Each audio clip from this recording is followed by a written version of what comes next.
And yesterday on the beach, I started to think about what if the jobs number and the CPI number stay hot? What if they stay hot? Because, we had that massive jobs number. I had a lot of criticism on that jobs number because I think a lot of those jobs are part-time jobs, not regular full-time jobs.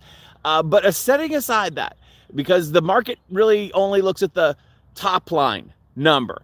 What if those numbers remain hot? They were a surprise. The CPI number that came out yesterday and the jobs number from a couple weeks ago, those were surprises. What if we continue to get surprised? And just as a reminder, yesterday's year over year CPI number was 3.1 and the core was 3.9.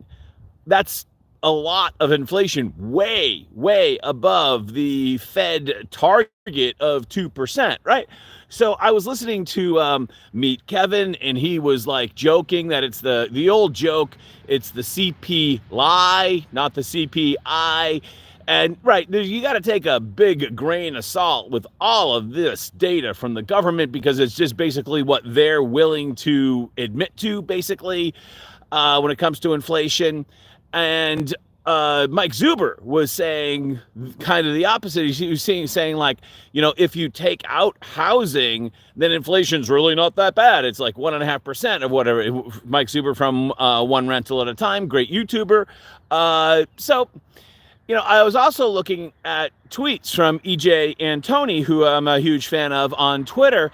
And he was saying that, actually the CPI underestimates the cost of housing. And the cost of housing has gone up a lot, as we know, as we've seen mortgage rates go up. So, Antoni was also pointing out that Powell was, in fact, hiking.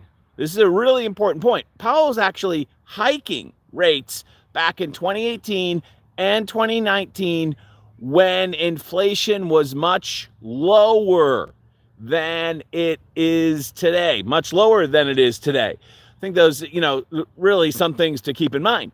And then, looking at the calendar, we have a Fed meeting next. It's in March 20th, just taking a look at my notes here. And there's now a 91, if you look at the Market Watch tool, there's now a 91% chance, sorry about that, there's now a 91% chance that rates will stay the same. Right? That they're not going to cut in March, which is kind of like what I've been saying in the last video I made on this topic. Like, oh, there's going to be a cut in December. Oh, don't be ridiculous. It'll be January. Well, no cut in January. That's ridiculous. It'll be in March. And the goalposts keep on moving, right? Goalposts keep on moving. And now the talk of a March cut is basically off the board with 91% of the market saying no cut in March. You getting the trend, right? Everything is like Lucy keeps on moving the football. Exactly. And so when you look at the calendar, I just went and double checked all the Fed meetings for this year. If there's no cut in March, then really you only have 4 more meetings: May, June, July, and September before the election. That's it. Can you fit 6 rate cuts into 4 meetings? Not if you cut rates. If you cut it like a point a meeting or something, maybe.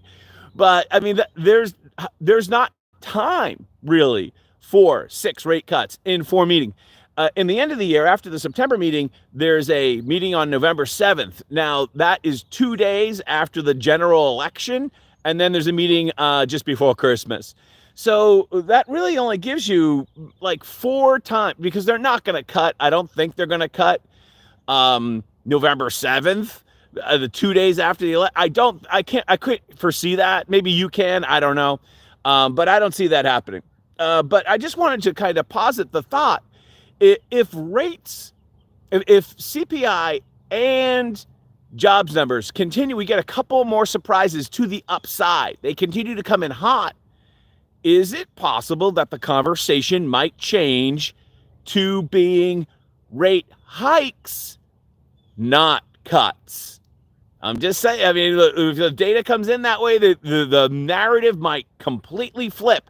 And that has huge implications for the election and for our financial stability as a country. But when you look at the amount of spending that we're doing at the federal level and the corresponding borrowing that we're doing at the federal level, the inflation is probably not going away. All right, so for Jack Gately, I'm Jack Gately, and Jack Gately Real Estate and Online Real Estate Academy here in the beautiful free state of Florida. You have a great day. Happy Valentine's Day. Bye-bye.